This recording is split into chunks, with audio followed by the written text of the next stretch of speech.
बिस्मिल्लाहिर्रहमानिर्रहीम। नाज़रीन, मैं मुजाहिद शाकिर सरगाना।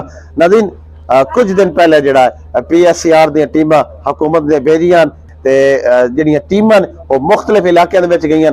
हर घर हर दरवाजे ते उन्होंने सर्वे किया, लोगों का जिहड़ा डाटा इकट्ठा किया और इसी हवाले नाल मोहतरमा मरियम नवाज शरीफ साहबा ने निगहबान कार्ड की सूरत मह रमजान ते जिहड़ा पैकेज लोगों को दिता है। रमजान कार्ड निगहबान कार्ड जिहड़ा वो वसूल हो चुके हैं। PSCR की जिहड़ी टीमां वो हर घर हर दरवाजे ते जाके ये लोगों को जिहड़ा निगहबान कार्ड है वो पहुंचा रहे हैं। अगर तुसा लोगों को इंदराज कोई नहीं है तुहाडा तो तुसी 5 तो 7 दिन बाद ये PSCR दी जिहड़ी टीमां दोबारा इंदराज कर रही हैं। तुसा लोग घर रहो, अपना डाटा जिहड़ा वो PSCR दी टीमां नूं दियो ताकि दोबारा तुसा जिहड़ा इंदराज करवाओ ते यह निगहबान कार्ड दी सूरत विच तुहानूं जिहड़ा 10,000 रुपए दी जिहड़ी इमदाद है वो मिल सकसी।